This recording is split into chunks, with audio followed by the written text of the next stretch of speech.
Good morning, good afternoon, good evening, wherever you are in the world. This is Reganelite here. Hello, everyone. Hope you're all doing well with another episode of the Snowflake Viewpoint, episode 65. The date and time is the 29th of July 2024, 8 p.m. UK time. We are dual streaming live on youtube.com/Reganelite and on twitch.tv/Reganelite1. Hello to everyone who's here live in the chat. We've got Andrew Luke, Akismad, Daily Blaze. Good to see you, my friend. Jao, moderating as always. Roof is there as well. Good to see you. Kevin Grant, good to see you. And any other lurkers there. Hope you guys are all doing well. Hope you all had very nice weekends. The gang behind me had an interesting weekend as well. I've got to be careful. I'm trying to get the adjustment right. The gang is here as well. They're doing all right as well. Akismad asks me, what do I think of the show so far? Which one? The Conservative implosion, the cuts that Rachel Reeves have been looking at, Tommy Robinson fleeing the country. There's lots of shows taking place right now, to be fair.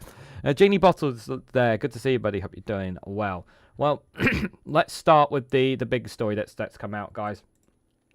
Over the last couple of hours, obviously, Rachel Reeves and the Chancellor, obviously, making some cuts. Not happy, but at the same time, it's like this is also to be expected as well, guys. So this is from Sky News. The Chancellor Rachel Reeves scraps some winter fuel payments as she reveals cuts to fill the black holes in the public finance. So Ms Reeves tells MPs that she is taking the first steps to clean up what the Conservatives left behind, but the Tories brand her comment statement a shameless attempt to lay the ground for tax rises. Now, we know tax rises are going to come. Every single economist, pretty much the majority of think tanks were saying that whatever government was going to come out of the general election, we were going to have tax rises. The question was where those taxes going to be, who's going to be the ones targeted, and all sorts. Because there's all sorts of taxes out there. And it's just a case of where they were going to be.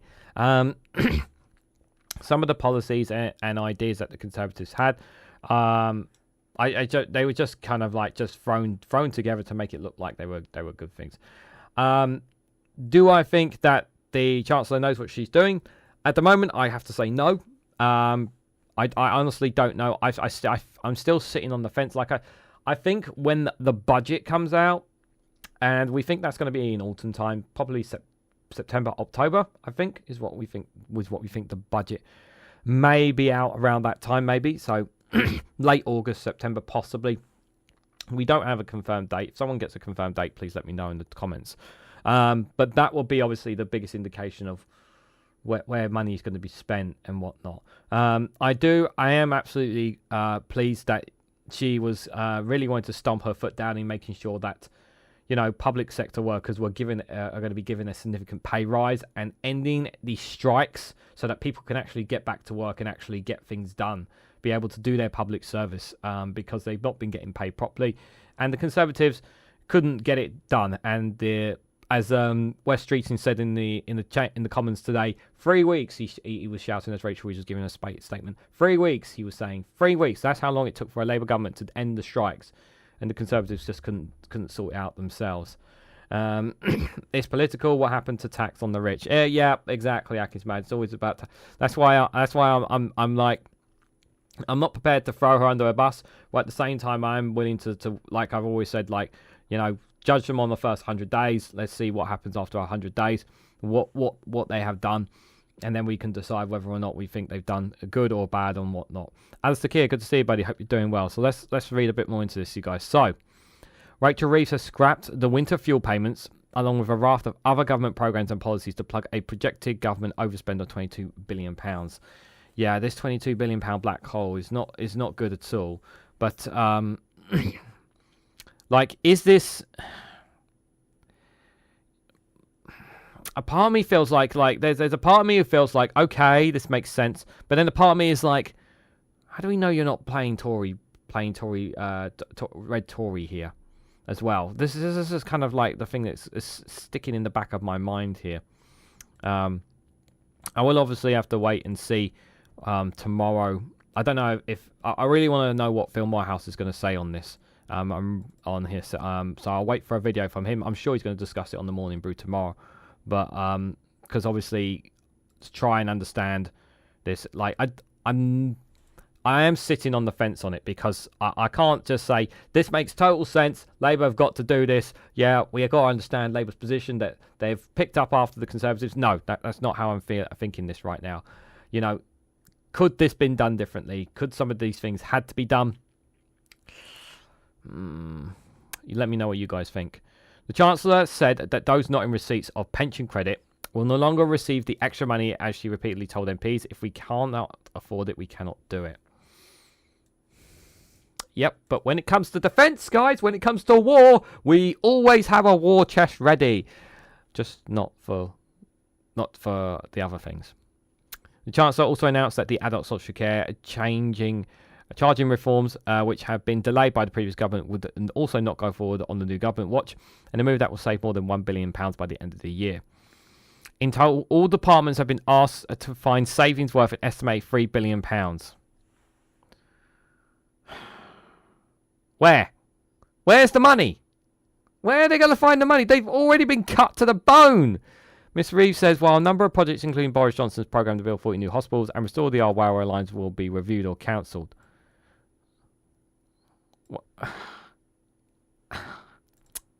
Where's the money? Where are they going to find the money, Ms Reeves?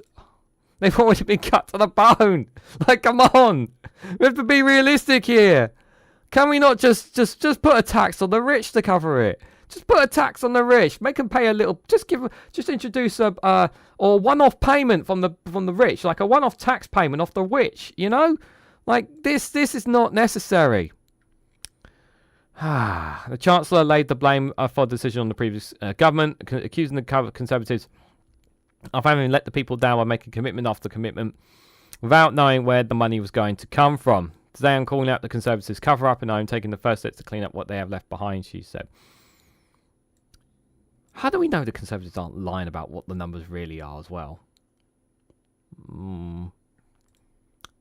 That's just crossed my mind as well.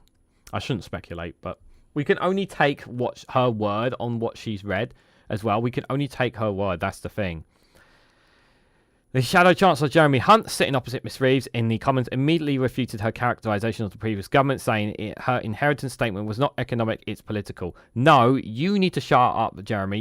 You have no leg to stand on, especially what you and your party have done. You can't say anything at this point. Today, she will fool absolutely no one with this shameless attempt to lay the ground for tax rises she didn't have the courage to tell us about, he said. Even though that we would do it anyway, we will raise taxes even if we got into power. We just wouldn't tell you. She says that the information is new. Really? I always said, guys, look, I always said that there would be more skeletons in the closet when Labour went into government. I always said this. And I wouldn't be surprised if more skeletons pop up, you know. But she herself told the Financial Times, you don't need to win an election to find out the state of the public finances, as we've got the OBR, the Office of Budget Responsibility now. Yeah, but they can't see everything. There are some things you kept hidden as well. You know, a prime example was how much money you guys were going to spend on the Rwanda scheme, for example. You didn't tell anyone about that, did you? Alistair Kier, thank you so much for the £2 super chat. Could you make 6 bands like Scotland at Reganelite? Yeah, we could do. You have mentioned that that has been mentioned numerous occasions about the 6 bands you guys have got up there. Why not bring it down here? Why not? Jal says it is not necessary to create a tax to tax the rich. They just have to tax more financial gains, property gains, higher income gains, and cut the privilege of some. That as well, Jal. Very good point. Hello, Andrew Luke. Good to see you, buddy.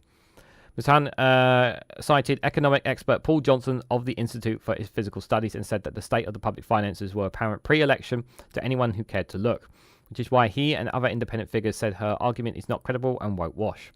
He added she wants to blame the last Conservative government for tax rises and projected cancellations that she's been planning all along. Well, the problem is you guys have screwed up everything for the last 14 years, so they can say that. And there's not a damn thing you guys can do about it. That's just the reality. Ms. Reeves said the decision to scrap the winter fuel payments for some pensioners was difficult, one that she did not want to make. The level of overspent is not sustainable, she said. Left unchecked, it is a risk to economic stability, and unlike the party opposite, I will never take a risk with our country's economic stability.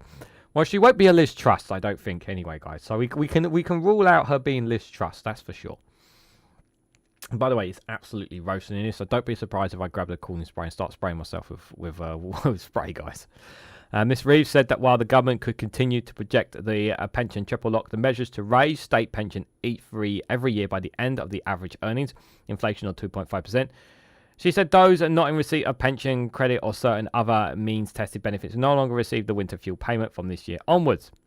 She said the government would, however, continue to provide winter fuel payments worth £200 to households receiving pension credit or £300 to households in receipt of pension credit with someone over the age of 80. Let me be clear, this is not a decision I wanted to make, nor is it one I expected to make, but these are the necessary and urgent decisions I must take, she argued. Ms Reeves' statement came after the news that junior doctors have been offered a 22.3% pay rise by the government to end strike action. That's massive. She said she would not repeat the mistakes of the Conservatives and would accept the independent pay review recommendations in full. The move will cost an additional £9 billion this year. Yeah, and putting an end to the strikes, and like I said at the start, it will make a massive difference, guys. It really, really will. Over the past few days, ministers have sought to suggest the economy they inherited from the Conservatives was worse than expected, despite the Institute for Physical's daily think tank warning about the poor state of public finances during the election campaign. Ms Reeves said her government had inherited a projected overspend of £22 billion. The measures announced today reduced that figure to £16.4 billion. Which will be addressed in the budget that will take place on the 30th of October.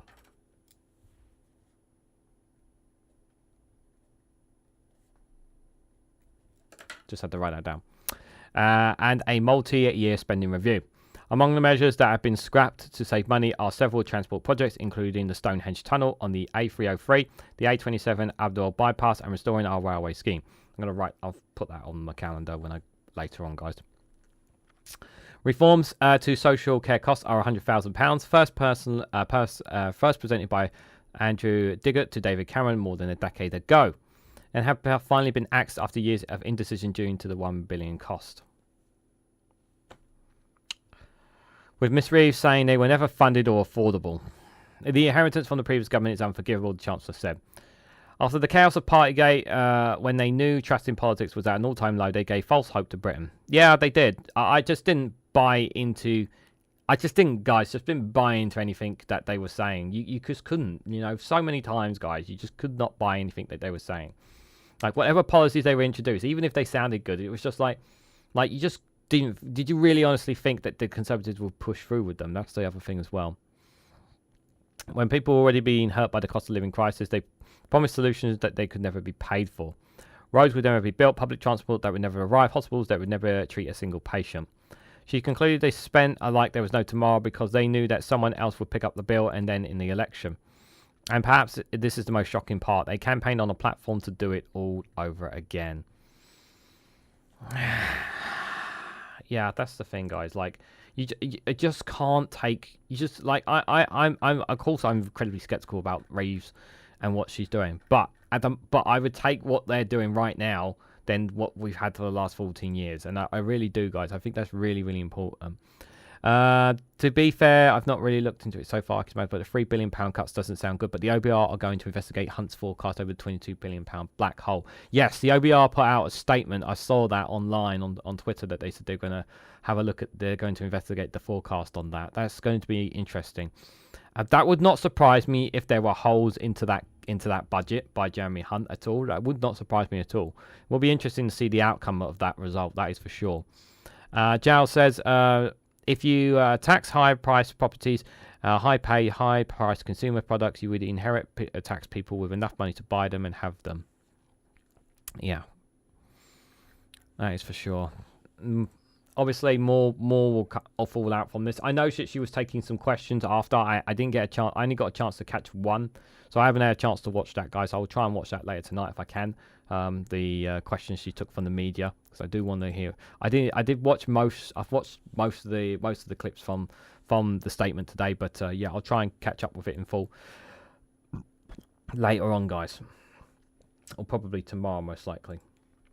So sticking with Sky News, guys, we're going to go from the crisis that is our finances to the kamikaze political party that is the Conservatives. So Kemi Badenoch enters the Tory leadership race to replace Rishi Sunak. She's the sixth person to join the race, whilst Web Ribbon announced that she will not run. Did a little short video dropping that on that tomorrow, but not really too much to add on this. But we shouldn't be surprised about this. I'm so on Suella Braverman, guys. So I haven't really done a video on it, but you know, I did a little short video saying that she dropped out. I was actually, you know, I'm kind of surprised that she's not kind of just like flipping off to reform. You know, I don't know why she's lurking around now, because she said she had the 10 MPs, 10 people that she needed to back to be a nominee. But a lot of people are saying she didn't as well. I don't know how true that is. We can only speculate whether or not she did or not. Obviously, she did a piece in the Times talking about how everyone kind of just like turned her back on her and whatnot, and she knows what's right, she knows what's best, and it's just like, girl, you're not speaking on behalf, like you trashing your own party and you expect them to back you, and it's just like, no, they're just being far too ruthless with that. Just silly stuff. Alistair Keir, thank you again for £2 super chat. To be fair, just a feeling austerity, 2.5 out of 3 by the speech. Thanks for that super chat, Alistair. Appreciate that. Yeah, I am. You know, they said, I never forget what Keir Starmer said. He said, Keir Starmer, quote, "We're not going back to austerity." His words, not mine. I'm just putting that out there. So it's not a good sign, that is for sure. Could it be a bluff? She may be lying. That's the part of me in the back of my mind that's worried about this. Like they could justify some of these things by saying, "Oh, things are so much worse than we imagined," and it's like we have to take her at face value, because you know we can't see what she's looked at. We can't see everything that she's seen. That's the thing. So you either take her word for it or you don't, and that's the thing. So yeah. Anyway, let's read more into this, guys. So Kemi Badenoch has entered the Conservative leadership race to replace Rishi Sunak with a pledge to tell the truth. She's going to tell us the truth, guys. Just like she told us not what I heard. Okay. Yeah. Well, like I said, yeah, I appreciate the super chat nonetheless, my friend. Yeah, I'll definitely check out the speech at some point. But as for Kemi Badenoch saying that she pledges to tell voters the truth, she told a lot of truth about the, for example, like the CPTPP, thinking what a great deal it was for post-Brexit, guys, among other things. Yeah, I don't think she's going to be very honest and truthful, if I'm honest. The Shadow Housing Secretary, who served as Business and Trade Secretary in the last government, became the sixth person to put themselves forward. So she joins James Cleverly, Tom Tugendhat, Robert Jenrick, Mel Stride, who declared last week, and Priti Patel, who launched her bid at the weekend in the race. Suella Braverman has also been expected to run, but she has chosen not to, despite having the backing of 10 MPs she needed before the 2:30 p.m. deadline today.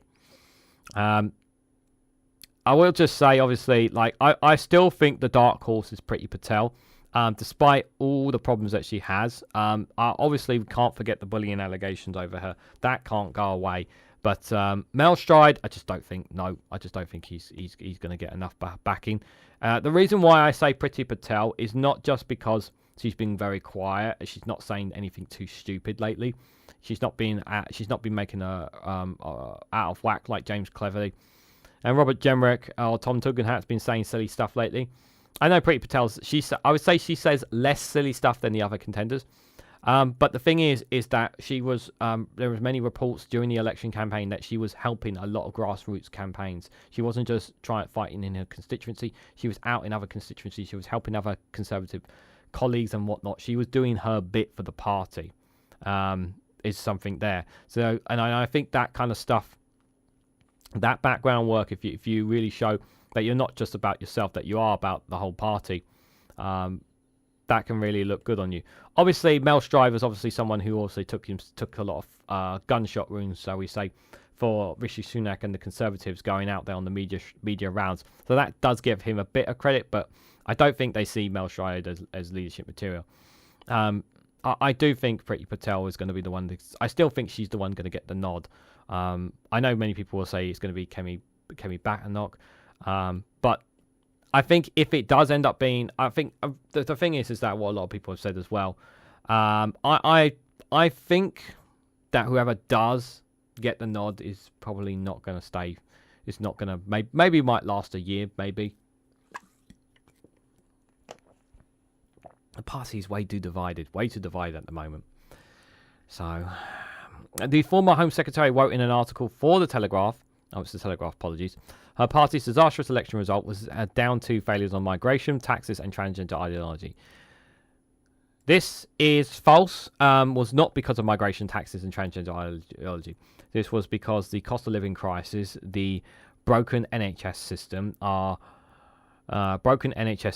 You say failures on migration. I wonder who the Home Secretary was for a period of time under the Conservatives as well. The overcrowding prisons. I mean, do you want to guys? I mean, I'm sure you guys can run off the entire list of things that they have been thinking. This is absolute 100% bollocks. Bollocks alert, I think is the good way to describe that.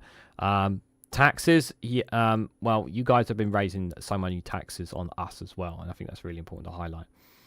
And said there was no point running to lead the Tories where most of the MPs disagree with my diagnosis and prescription. Nobody considers you a qualified doctor in any way, shape or form. I've been branded mad, bad and dangerous enough to see that the Tory party does not want to hear this, so I'll bow out of here. Yes, go bow out. Go on, go enjoy reform. I think you probably have a good idea. She'll probably get more popularity being in reform than in the Conservatives, actually. If you get a chance, can you ask Kemi Badenoch, can she tell us the truth about her Canada trade deal where she's showing some clarity? Oh, the Canada deal. Oh my God, that was so embarrassing. I remember that. Was it? She was trying to say, that Canada bowed out or something. She was trying to blame Canada for it, and they were like, "No, it was you guys." Like, that was highly embarrassing as well. Oh, thanks for reminding me of that. Announcing her candidacy, her honesty, a vow Miss Badenoch wrote in the Times. If you have the privilege to serve, we will speak the truth again. And that is why today my campaign is launching with an explicit focus on renewing our party for 2030. The first full year we can be back in government will be the first year of the new decade. We will renew by starting from first principles. We can't control immigration until we reconfirm our beliefs in the nation state and the sovereign duty it has, above all else, to serve its own citizens. Our public services will never fully recover from the pandemic until we remember that government should do some things well, not everything badly. At the foundations of our renewal, and indeed the reassembly of our Conservative family, is a confident set of principles about how our economy should work and for whom it should work.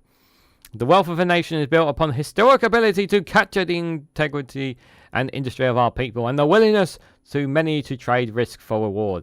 It has become a dirty word, but our renewal must also mean a renewable for capitalism. I'm not for that. Nah, count me out. Miss Badenoch, a combative figure with a robust debating style. Robust is a good word to put it. Also previously held the Women's Inequality brief while in government, and has also been outspoken on issues like women's rights and racism. Yes, because she comes across like that to some people. Maybe because of some of her rhetoric. I wonder if she's actually ever spoken to the trans community about her issues, about how she feels about, transgender issues and all that kind of stuff. Do you ever think she's actually reached out to those communities? Do you think she ever has? Answers on a postcard, please.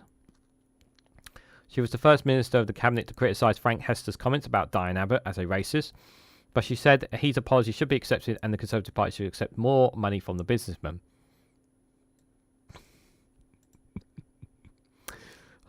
Thanks for reminding me of that one too. Ms. Badenoch gained performance in the first Tory leadership contest in 2022 when she became fourth behind Liz Truss, Mr. Sunak and Penny Mordaunt. Ah, Penny Mordaunt. She fell on her sword. Rest in peace. But she gained a high-profile backing in the race, including support from senior cabinet ministers and now the former MP Michael Gove.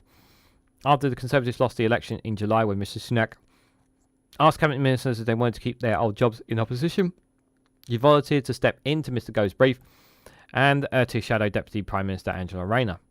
In a brutal speech 10 days ago during the Commons debate on the King's Speech, Ms Badenoch tore into Miss Rayner in a foretaste of what MPs can expect if she becomes Tory leader. Yeah, I saw that. Like, that was quite nasty. It was a bit nasty from her. I was just like, oh, God, please, no. No, please, no. After welcoming the Deputy Prime Minister in the first outing of the government dispatch box, she said, "It is only going to be downhill from here." She continued, as she's been stitched up, they made her the fall guy. Yeah, I've seen this clip. It is quite clear that the bills and policies from the King's Speech she referenced have not been written by her, but by the Chancellor and her advisors. We all know this. We watched Rachel Reeves announce them in far more detail in her speech last week, so I'm sorry to tell her colleagues have written a manifesto and made promises they are not deliverable and hung them around her neck and said, "Angie, go out there, you sell it." This is just like, I love it. No, I'm just picturing the speech in my head, guys. It's just like, please, just shut up. It was also revealed that the same shadow cabinet meeting Miss Badenoch criticised Rishi Sunak. Yep, she went off on one there as well. In Sunak, they were later leaked, and her potential leadership rival Miss Breverman for attacking the party during the election campaign. Yeah, this is definitely where you can get plenty of popcorn. That's for sure, guys. In the Conservative leadership race. That is for sure, because they are going to be tearing their heads off saying, I was right, I know what's right. Tom Tugendhat, the only sensible one, is basically saying, put your guys behind me, and everyone's like, no. They're all saying no, even though Tom is the most sensible out of them, and that's being generous. That's being generous. I know I'm being generous, guys, but yeah, it is what it is. Penny is not rising. Tory soars no more. Colin will be heartbroken. Yeah, that's why Colin from Portsmouth hasn't called in for quite a while, because he's not recovered from it, Jow. That's the truth, I'm afraid. Rest in peace is more like, says Ruth. How do you think Phil is going to spin this move? Will it be like Jack and Tory on speed, says Akismad? Well, we'll have to see when he talks about it, to be fair, but I'm sure Big Madge will also do a video on it too as well, from his perspective, when he gets a chance as well. And by the way, Big Madge did a great video on the Prisons Minister. I thought was a really good video, guys. You should definitely check that out if you haven't already. Has anyone given themselves the trouble to compare the speech of Reform, the Tories, or even some now in Labour, what is spewed from the propaganda machine in St. Petersburg? Was it the same? I don't know. I can't really answer that one, if I'm honest.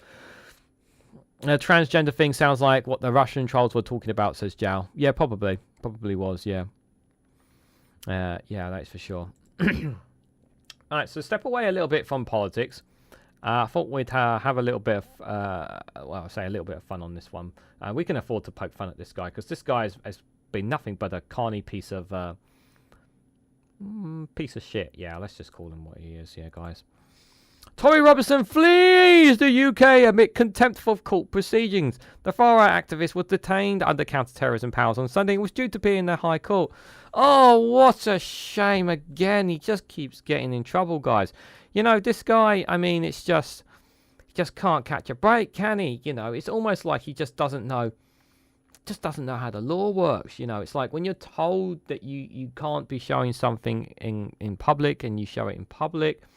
If you say something or try to go somewhere, you know, this guy couldn't be more anti-British. I mean, the guy doesn't even live in the UK anymore.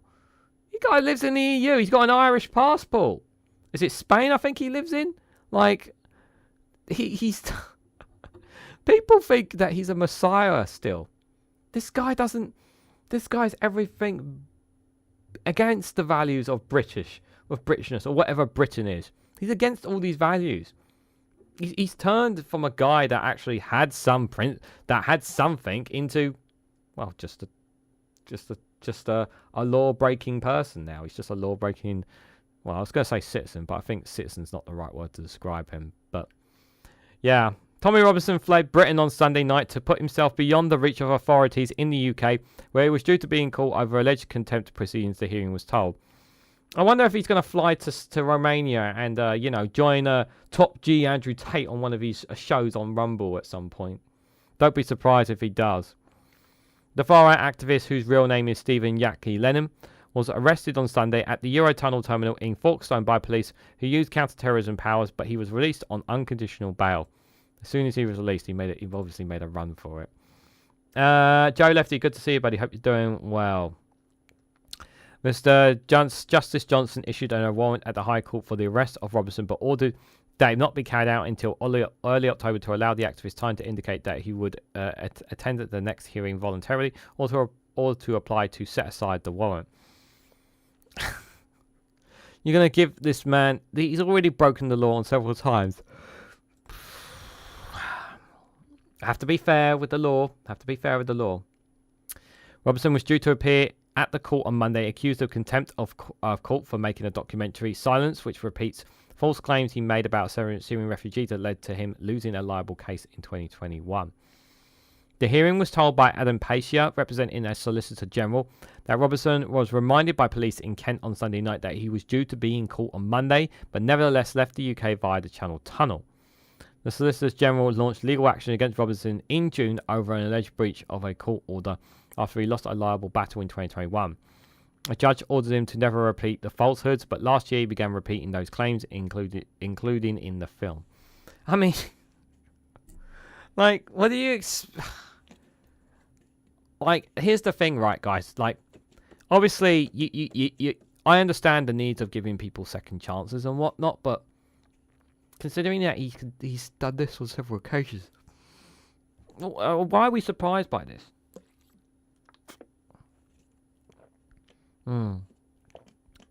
Stephen Yaki Lennon, says Daily Blase. Yaki Lennon. Yeah, did I mispronounce his name?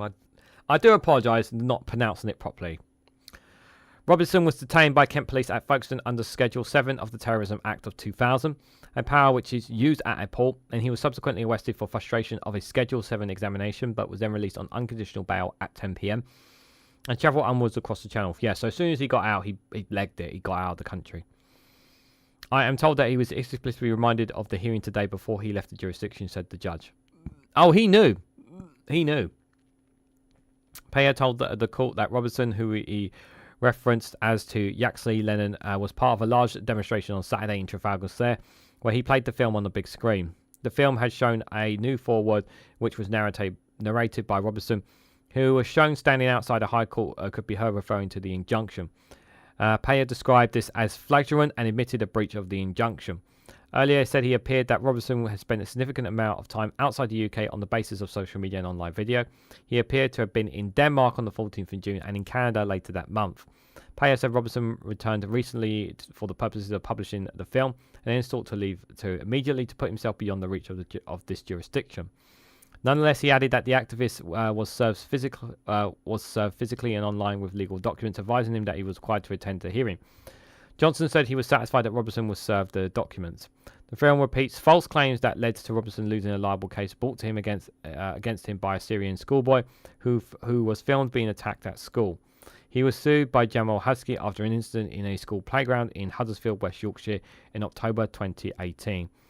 You know, when you've lost the case, you know, sometimes the best thing to do is just get over it and move on. But he's hell-bent on making his point, Tommy Robinson, there. And he's not helping himself. He's not helping his case. He's just wants, you know, yeah, he will always have his hardcore supporters that will always stand by him regardless. But, like, he's never... I hope we never see someone like him in politics. I would be very concerned and very frightened if someone of that stature goes anywhere near politics, guys. I think that is a real concern. I don't wish harm or suffering on this man, despite things that he has said and done. But I do think that he needs to pay. Obviously, he needs to face justice for things that he has said and done in doing so as well. I wonder if Labour will actually do something about. Obviously, get some kind of a warrant from get some kind of warrant from Europe to be able to arrest him or something like that. I don't think they can, but obviously he'll keep running around and pretending to represent Britain by being outside of Britain, guys. So, guys, we're going to take a little break in between these, guys. Some very important news has just broken in here. What's that? Ollie? Broken news? Oh, okay. Apparently, there's some broken news that's coming. Let's hear what the gang have had to say, guys.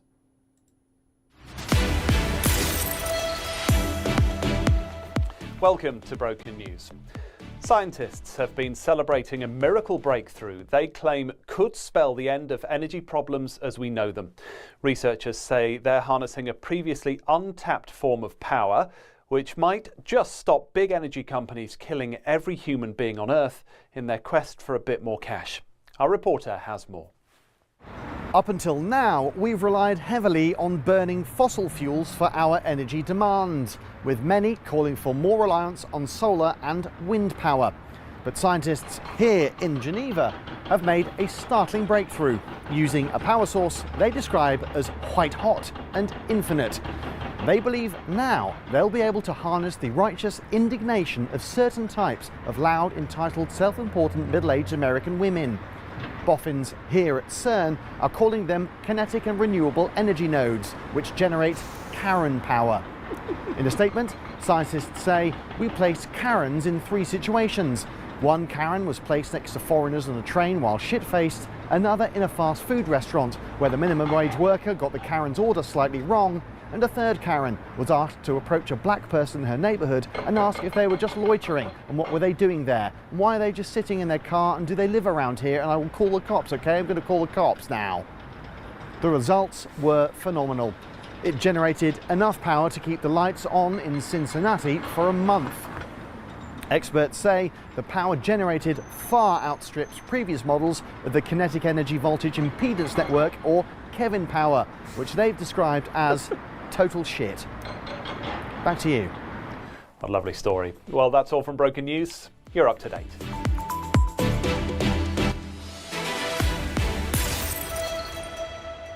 Humanity's been saved, guys. Humanity is saved by the power of Karen. Oh dear, guys. I hope you guys enjoyed that one. Larry and Paul, check out their YouTube channel, Larry and Paul, guys.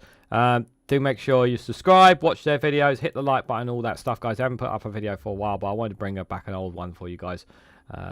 Just for fun as these. Guys, if you haven't already, please hit the like button. It'd be greatly appreciated. Share this across social media, so others are notified of this video. And if you haven't subscribed already, please subscribe, because it really does help support the channel. All those things make a massive difference. So thank you to everyone and anyone who has done so. Greatly appreciated. Also, and leaving any comments on my videos, watching them a bit longer, all that stuff, guys, helps boost the algorithm. So please, if you can do that, it is greatly appreciated. Before we go to the next article, let's just see what you guys have been saying in the chat. Jao says, by not applying the principle of bilateral application of the law, the UK lost much of its agreements with individual countries of the EU. Yes, that is true. There's a lot of there is obviously there will be many discussions between the UK and the EU, especially under this Labour government, because they know the situation that we are in. How many new agreements and whatnot? A lot of new agreements and stuff is just going to take some time now. Karen's power creates hot air power, says Ginny Bottle. Yeah, it does. Geneva seems different. It is. It's you know, they move locations every now and then, Jal. They move locations every now and then. Stephen Yackley Lemon, even better. I'm just gonna. You want me, Stephen Yaki, Yanni. Oh, I can't say it right. Frank says our far right Spanish extremists, everyone's the worst of the worst. Even other fascists dislike them, says Jao. So Stephen Yaki Lemon had a march at the weekend demanding he wants his country back, only to do a bunk and leave the country after. True patriot, eh? Well, at least he left the country, and Nigel Farage said he was going to leave the country if Brexit didn't work, and Brexit hasn't worked, and he hasn't left the country.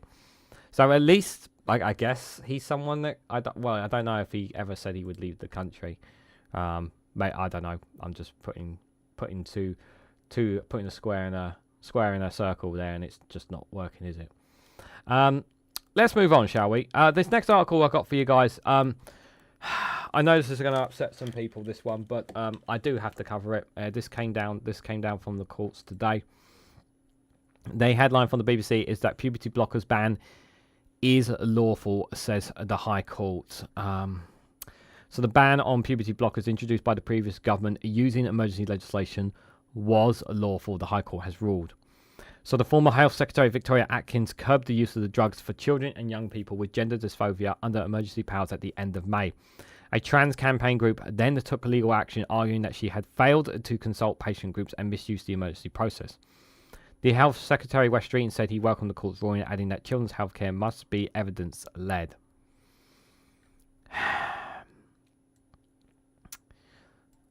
The thing is, as it's really important that the trans community gets the evidence that they need to if I don't know enough about the case that they put to the High Court, so I can't comment on the case itself. But I do have to say though that if they didn't have enough evidence, if they didn't have enough solid evidence to make their case, how was they supposed to win this? That's my only point I want to make there, guys. Because surely, if people need this, because surely the main argument, the crux of the argument, is obviously for those who need these puberty blockers because of the damage that can be done on them. Was there not enough evidence presented in this case? That is the question that I want to put to put. So it's blatant discrimination against trans kids, because kids can still get them. Yeah, I mean, I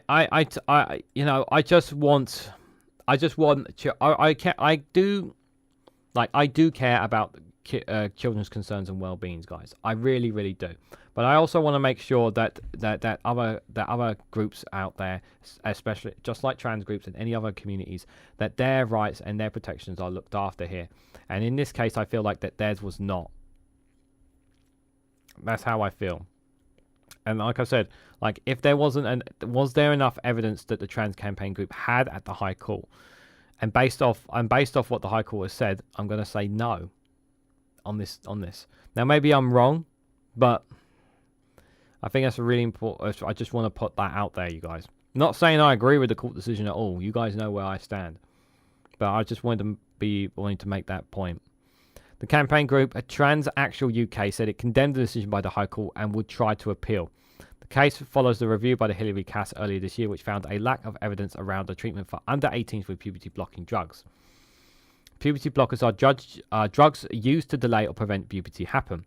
That in March 2024, NHS England decided that puberty blockers would no longer be routine treatment for children with gender dysphoria.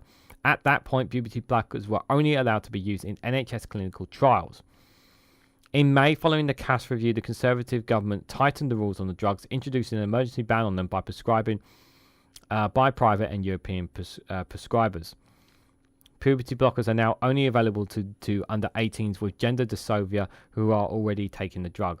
They can also be used in NHS clinical trials and are a few other circumstances. Yes, you did say that before about that, Joe. Joe says they have been used since 1984. Yeah, that's a very important point. Transactual challenged the order made by the then Health Secretary to further restrict the use of puberty blockers. Following the High Court ruling, Mr. Streeton said he welcomed the decision. Children's healthcare must be evidence-led. He said a Dr. Cass review found that there was insufficient evidence that puberty blockers are safe and efficient for children with gender dysphoria and gender incurrence. That's not what it said! That's not what it said. That's not what it said. It advised caution. That's what it said in the review. Read the fucking review. That's not what it said. It said it advised caution. That's what it said. Read it. Oh my God. So lying there. We must therefore act cautiously with care when it comes to this vulnerable group of young people. Mr. Streeton said he was working with NHS England to improve children's gender identity service and was setting up a clinical trial to establish the evidence on puberty blockers. I want trans people in our country to feel safe, accepted, and be able to leave with freedom and dignity, he added. Well, they certainly don't feel that right now, do they? Charlie Brown, the director of health at Transactional, said the result of the case was disappointing. Defensive evidence made clear that they decided on emergency ban first and sought to justify it second, he said. People are seriously concerned about the safety and welfare of young trans people in the UK. Mr. Brown said trans researchers were excluded from the review team, and it was led by someone who had been elevated to the House of Lords by the outgoing Conservative administration. This right here speaks massive volumes. Why was their research excluded? This right here, guys, this tells you that something was wrong. They excluded the research from them. Why? The Good Law Project, which is working with Transactional. If there's anyone, you guys, you want to stick by, is the Good Law Project, which is working with Transactional, said future consultations on young people's healthcare must be taken seriously and include input from real experts and those most directly affected by the changes. 100% saying the right things here. Young people, whether they are trans or not, should be able to access the medication they need to live full, happy and healthy lives, said Becca Sparrow, the legal manager. This is right. This is the right thing to say here. I hope the Good Law Project can put together a really good case here. If there's anyone that has done some amazing work, guys, that has really taken the Conservatives and hung them out to dry on occasions, it is the Good Law Project, and they will no doubt they will not let this sit down. They will, if they get the support and the funds they need, they will take this on, guys, and I really hope they do. Definitely, if there's someone to back, it is the Good Law Project, you guys. Now, as for the case itself, again, I can't say enough about it. But what I will say is that if evidence was dismissed, then that's a big red herring for me on this case completely, on this high court case completely.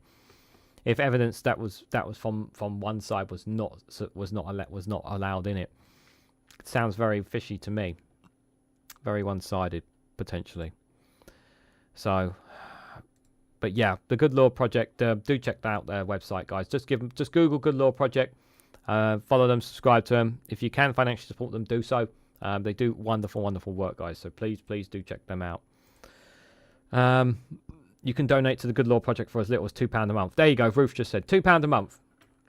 You know, I only ask for 99p or $2.99 a month. 99p is but obviously. Their work is obviously much bigger, can change people's lives. So if you can support them, please do so, guys.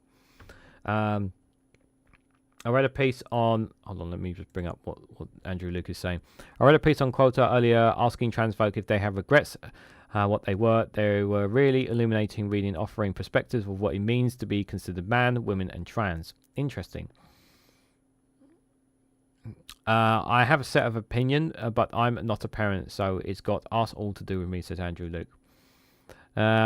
Just like abortion, these are subject to have to be under medical supervision. Keep politics out of it. That's my opinion, of course, says Jow. Yeah, politics should not be involved in this. It should be down to real experts. And I don't know if experts were put involved in this at all. It feels far too political. I do agree with that. Without test subjects, no test can be done to prove safe, says Jeannie Bowl. Jow says here transgender people are a responsibility of the medics and our NHS, so doctors decide what is the adequate treatment, therapy or whatever is needed, and that is how it should be. They should be the experts that make the decision, not politicians. That is for sure. Thanks for that comment, and thanks for all your comments so far, guys. So this next one I got for you guys is from The Independent. I don't know how much of this you can read into. It is an exclusive from them. It's from an Ipsos poll. So I'd say take this with a pinch of salt, I would say, guys. So Labour has lost almost a third of its black and Asian support at the election polling finds. So the exclusive revealed that Ipsos data shows that both Tory and Labour parties lost a significant number of black and Asian voters who turned to the Greens and Independents in unprecedented numbers. If I'm honest, I don't think a lot of this is surprising. Now, obviously, you have to take into account, when looking back on the election, you have to take into account, I think, a lot of that especially those from Middle Eastern heritage. I think the Middle East and of certain backgrounds obviously been affected by the situation in the Middle East, and obviously Labour's position and the Conservatives have obviously not been helpful. But let's just read a bit more into what they found here, because they've got some data here as well from Ipsos have here. So the Labour Party lost almost a third of its support from black and Asian communities in the run-up to the general election, according to the exclusive polling from Ipsos. So among ethnic minority voters, Sir Keir Starmer's party led the Conservatives with 46% of the ballots to 17%. Among white votes, and Labour clinched 33% compared to 26% for the Tories. However, Labour's support from among ethnic minority votes was higher during the last general election in 2019 under Jeremy Corbyn at 64%, and has fallen to just 18% points. Wow. So they're saying that such a much smaller percentage there. Jabir Butt, chief executive of the Race Equality Foundation, said some have marvelled at the efficiency of Labour securing a huge majority based on the lower share of the vote in comparison to 2019. Nevertheless, it should concern Labour that they have only lost votes from Asian communities, but they have lost seats. How Labour addressed the concern of these communities is such a disproportionate experience of poverty, excess death during the pandemic, and now Palestine is likely to be crucial on whether this is a blip or becomes a trend. Yeah, a lot of those seats. Do you remember? There are type-vote seats. A lot of those seats that they had at the general election. We looked at the numbers before. So this is one of their graphs here from the Ipsos data cited here. So Labour lost 18% of the ethnic minority votes from 2019. When compared to the 2019 election, all major parties lost support from ethnic minority voters, while Independents and Greens saw unprecedented success. So if we just scroll down to down there, so you can see the red is the white voters, and then the darkish red is the ethnic minority voters. Obviously, the Conservatives lost pretty much voters on both, more on whites than they did on ethnic minority voters. Labour obviously gained more white voters, but you can see, they say they lost 18% of ethnic minority voters. That's quite huge significance. Can't really read too much in the Lib Dems there, but it says they have 1% of whites, 4% of ethnic minorities. Reform, according to them, 2% increase in ethnic minority voters. Reform UK, 14% obviously white voters. Greens, 9%. So big majority went to them there, according to them. 3% there, and then Independents much higher, 13% there. This survey sample of 5,324 GB adults aged 18 plus between the 5th and the 8th of July 2024 for reference, guys, there as well. Carried out just after the general election, it found significant variations in Labour support among different ethnic minority groups, with younger people from these groups less likely to rally behind Sir Keir. Grassroots Black Left, a socialist organisation backed by former frontbencher Clyde Lewis, said the polling reflects Labour's recent race rows, its fragmented relationship with black and Asian communities, and disappointed around its position on Gaza. It's not really surprising that disenchanted former loyal Labour supporters, especially younger ones, are increasingly voting for the Green Party and racial independent candidates, a GLB spokesperson said. In an interview last year, Sir Keir made comments which suggested that he thought Israel had a right to limit water and electricity in Gaza. He later said that Israel had a right to self-defense, but not to withhold aid. This earlier statement put off voters, the GLB spokesperson said. Yeah, he knows that was such a stupid comment. He proper shot himself in the foot with that comment. Absolutely ridiculous. Definitely still live, aren't I? Yeah, just because the chat's been quiet for a long time. He also needs to end the supply of British arms to Israel, he added. Starmer and his ministers must show they are prepared to listen to the black communities about how concerned and act on our demands. They could do this by holding US-style town hall meetings in black communities around the country. The independent analysis shows that Labour votes share was much higher than voters from a black ethnic minority backgrounds than among voters from Asian ethnic minority background at 68% to just 39%. Among those was mixed ethnic backgrounds. The party's vote share stood at just 50%. So this is also data collection, survey sample of 1,329 ethnic minority adults polled on the 25th to the 30th of June. 3,803 white adults polled as well on the same days. The war in Gaza is expected to impact Asian votes. It's a pre-election poll from More Than Common, with 1 in 5 Asian voters cited the conflict in the Middle East as a factor impacting how they would vote. So Asian voters were likely to view the war in Gaza as a factor in their polls at 20%. 4% black and British voters, 6% mixed descent, 9% other, 3% white. Interesting disparities there, but we have to say, we also have to remember it's only a small chunk, small chunk of voters.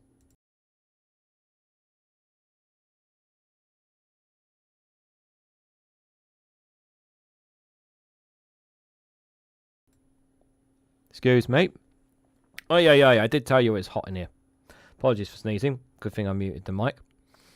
SefChol received keys to the Downing Street in July after officially Rishi Sunak after 14 years Conservative-led power.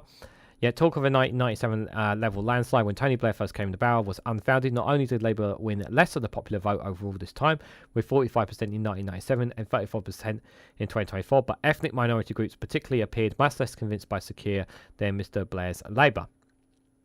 So yeah, you can see there, in terms of percentage numbers, it's quite a contrast there. You can see there. So while ethnic minority voters overwhelmingly supported Labour in 1997, the party won just 2/3 of that number in the 2024 general election. So you can see there, like the stark contrast in number there, 1997 and 2024 there, 70% Labour and only 46% there, but they still got more seats. So Ipsos data given exclusively. This was a sample of 15,324 GB adults. Again, just a reminder there on the bottom, between the 5th and 8th of July. So although Labour lost 22% of support among young people, more than any other party in that age group, the analysis shows that the party's vote share increased in every category over the age of 34. So Guardian Skinner, head of politics at Ipsos, says the polling result was evidence of the fragmentation of British politics, where old centuries can no longer be relied upon. We have already seen ethnic minority satisfaction with Keir Starmer's start to the fall to the second half of 2023, then playing a role in the local elections, and this looks like continuing that trend, with the Greens and independent smaller parties benefiting instead, he said. The conflict in Gaza can't be ignored as a factor, as a much more likely to be cited as an important issue, especially by Asian voters. Yeah, especially if you have family, friends, and relatives obviously involved who are over there, understandably so. That's going to deeply affect you, of course. So it's very personal, understandably. At the same time, we shouldn't think of ethnic minority voters as a single group or concerned about a single issue. Public service like the NHS and education, cost of living crisis, the economy, jobs, tax, housing, and crimes were all just as often more important issues than their decision. Ethnic minority Britons have shown the powers of their vote in 2024, and we also need to have a better understanding of the data behind their views to respond to their concerns. Carla Denyer, co-leader of the Green Party, said issues around immigration and Gaza meant people felt Labour's anti-racism credentials had been tarnished. And she said, for voters who are concerned, our work towards being a more inclusive party, along with our offer of real hope and real change, be it out on housing, fixing our public service, and the climate crisis or the war in Gaza, has made us an inspiring alternative. This is one of the reasons why I achieved our record of vote share and are securing 4 new MPs. The Labour Party was approached for comment. At the time of this recording, they have still not responded. But it's interesting, some interesting numbers there, to say the least, guys. I'm sure it won't be the last time we'll be looking back at some of the numbers and statistics from the general election, because there'll always be more things to look on. But it is still interesting, to say the least. But like I always say with polls, always take them with a pinch of salt. I still think it was important to highlight for you guys anyway. But obviously, it's kind of like, it's been a couple of weeks now. But we will obviously... The thing is, you can't... I really don't see paying much attention to most polls, especially with popularity right now, because everything's kind of like, it's the calm now, because the election has happened, the Conservatives are out of power, and it's kind of like let's see after 100 days, see what polls are saying, see what people are saying, see what people are really thinking, because the clock has already begun on the Labour government. The criticism has already been ramped up, and it's not going to go away anytime soon, that is for sure. So the final story I've got for you guys is an article here from the Financial Times.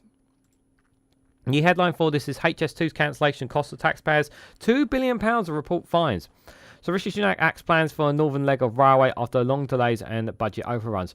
So I've pointed out numerous times about Political X's video on HS2, about the amount of tax money that has been literally scammed out of the HS2 project. So they're saying £2 billion here of report fines. I still think it's much more than that. I think it's a lot worse than that. Sorry, not the cancellation. This is just the cancellation itself. I mean, obviously the project itself, obviously that Alex covered in his video quite a while ago, which I do recommend checking out if you haven't seen it already. I wish he had never cancelled this project. Obviously, Labour are giving up on this project because they've sold so much of the land already, which means that obviously you can't really chase up on it now at this point, which is really frustrating to say the least, guys. Because I understand that I understand the cost for this. I understand the costs were insane for HS2, but I just wish they kept on with it. For the sake, because we need more public infrastructure. You guys know how important infrastructure is. More infrastructure creates more jobs, more economy, people able to travel from A to B. It just benefits everyone. But that's just simply not what's happened here, unfortunately. And yeah, £2 billion of taxpayer money, guys, gone down the drain. So the cancellation of the second phase of the HS2 high-speed railway line has cost the taxpayer more than £2 billion, according to the project's annual report released on Monday, that's today. The former Prime Minister Rishi Sunak axed plans for the leg in October 2023 after long delays and cost overruns that led to the estimates that would cost more than £70 billion in 2019 prices. HS2, the arm's length body for delivering the project, said £8.6 billion of taxpayer money was spent on it in the year to the end of March from £6.9 billion the previous year. Total spend included the £2.7 billion it cost associated with scaling back the railways, including remediation and wind down costs, and ensuring that work would be stopped safely. The cost of cancelling the northern leg of the HS2 project, which would run the north of Birmingham, will add to growing concerns over the value for money of the remainder of the railway line. The line would have originally enabled trains to run at maximum speed of 360 kilometres an hour in a Y shape between London, Manchester and Leeds. Once Britain's most ambitious infrastructure project, HS2 has faced budget overruns and delivery delays, as well as allegations over conflict of interest and transparency. Yep, we know that we know conflicts of interest were playing a part in that for sure. The line will now run between Birmingham and a new station at Old Oak Common in West London, till plans are finalised for a new terminus at Euston Station, where demolition of surrounding areas started several years ago. A National Audit Office report last week that it would be several years before trains would run to proposed Euston terminus in central London, with plans yet to be finalised. The public spending watchdog warned that without additional capacity on the West Coast main line, passengers would potentially need to be put off using the existing overstretched railway. This is because the new purpose-built HS2 trains would be slower and have less capacity than existing services once they switch to the older tracks north of Birmingham. Yeah, it's going to be an absolute headache in terms of scheduling that for Network Rail. Tony Travellers, professor at the London School of Economics, said that there was a serious lack of transparency over the project. The annual report is vitally important, and there is virtually nothing published in the public domain about how HS2 plans to use its money in the future, or anything of interest in the board papers is heavily redacted, and there is no published budget or corporate plan with financial details. Northern leaders and businesses have long said the main benefits of the scheme were to the economies of the North and the Midlands. Hari Muskson, the chief executive of Northern Powerhouse Partnership Lobby Group of Business, said that the government would need to carry out further detailed work for the plan for the West Coast main line's capacity problems in the absence of HS2. At least some recently cancelled sections of the new line will almost certainly need to be built, he said. However, this is in the end funded and financed.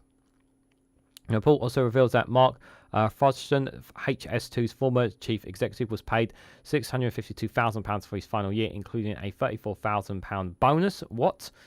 Foston announced his resignation in 2023 after 6 years. HS2 has since appointed Mark Wilde, the former head of London's Elizabeth line, as chief executive.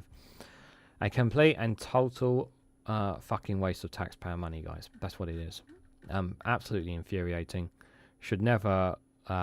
if you're gonna I really wanted this project to go, guys. I really wanted this project to succeed. I really wanted it to. I really did. I know how important infrastructure is in the north, guys. They really need it up the north. They really do. And sadly, that's not to be the case, which is really frustrating. But yeah, £2 billion taxpayer money gone, and people who have already, shall we say, taken advantage of the situation, they've also ripped it off as well. So much taxpayer money has disappeared as a result of this project. And yeah, I know we've so many projects, so many things, so much money has been wasted, guys. So much of people's money has been wasted. And let's just hope that Labour are more physical when looking after their responsibility when it comes to cash. I mean, that's kind of what they're implying, what they are doing. But yeah, frustrating to say the least, you guys. Just have a quick look with you guys in the chat. Oh, we've gone very quiet. Only a couple of people. Some people seem to have dropped off. Time we're better invested in keeping what the UK was updated and working, says Jow. Yeah, at the time being, we can't be no fancy gimmicks or fancy projects at this time. It's just a case of you're just going to have to stick with what we do. Currently, the UK does not have the financial capacity to large projects. Reason why the energy projects of Starmer seems, a little too ambitious for me, says Jow. Yeah. Jow, same as the reason back in church for the day, young minister seems came across as political as teenage Jesus church result. Yeah. So, I don't. So, guys, I want to say a massive thank you to everyone who's come along tonight. Yeah, I didn't really have anything more for that, really, guys. Obviously, guys, tomorrow I will publish on the community post 12 p.m. will be the post of all the Patreon and Rumble content that will be dropping over the week. So if you guys want to keep your eye out for that, please do. Do I play Dungeons and Dragons? I do not. Duncan Stump 23 on Twitch. No, I don't. Sorry. I don't really have time to play much video games like I used to, I'm afraid. But thanks for your question anyway.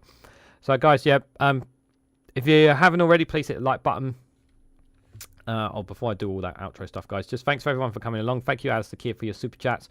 And thanks, as always, for popping by and supporting me, guys. Just a reminder, tomorrow, the Snowflake Corner will drop at 7. We'll be live tomorrow at 7 p.m. with the Snowflake Corner. Wednesday night, we'll have the Snowflake Watch at 8 p.m. UK time. Thursday will be the special mental health live stream, guys. So please come and join me on Thursday night for that one. And then the following week, I have a special guest joining us on Thursday. The following Thursday, guys, a very, very wonderful guest. So look forward to that.